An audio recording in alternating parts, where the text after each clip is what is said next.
Who is God? There are a lot of ways to answer that important question, but listen to how the Apostle Paul helps us answer it in 1 Timothy 1, verse 17.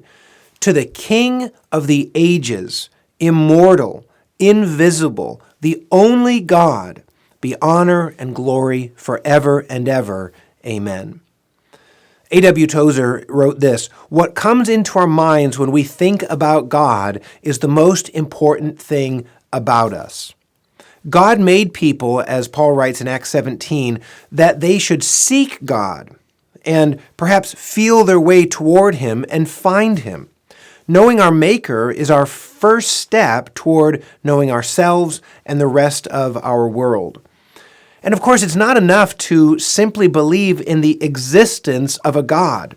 Even God's fiercest enemies do better than that, James says in chapter 2, verse 19. We need to know Him. And in His Word, God tells us how.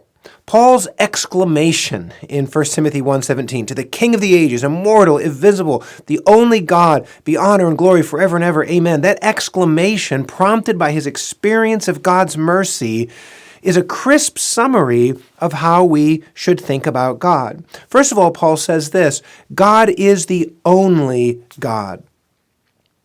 God is adamant. He says in Isaiah 45, verse 5, I am the Lord, and there is no other. Besides me, there is no God.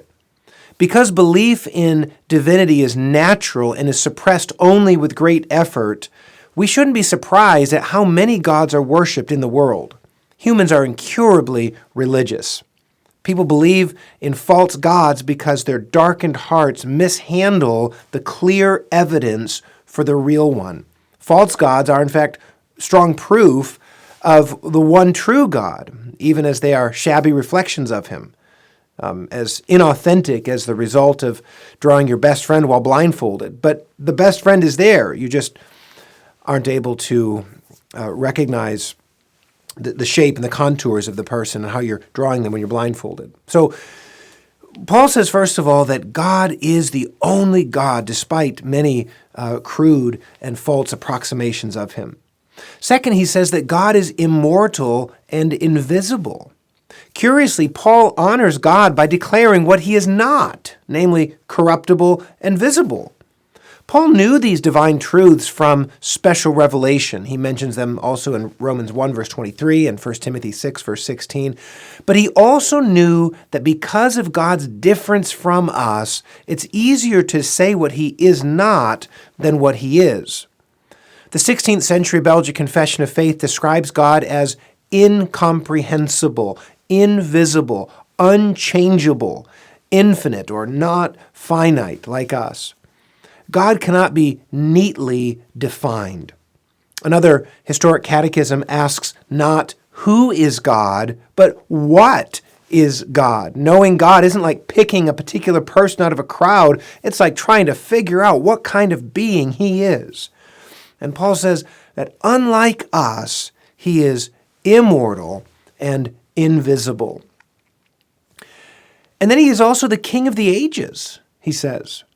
There are two ages, the present age of tension between good and evil, and the future age in which sin will be banished from the reconstituted world.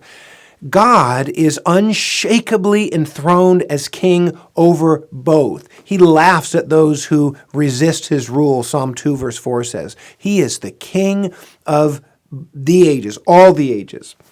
And then lastly, He is worthy of our glory and honor. Those who come closest to what it means to see God are always struck by His infinite worth.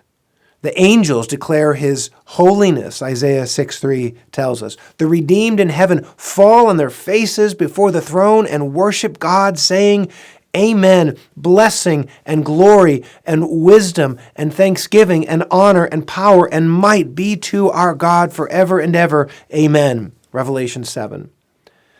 Only when we reject any notion of a domesticated deity can we commune with God in adoring silence and unhindered praise.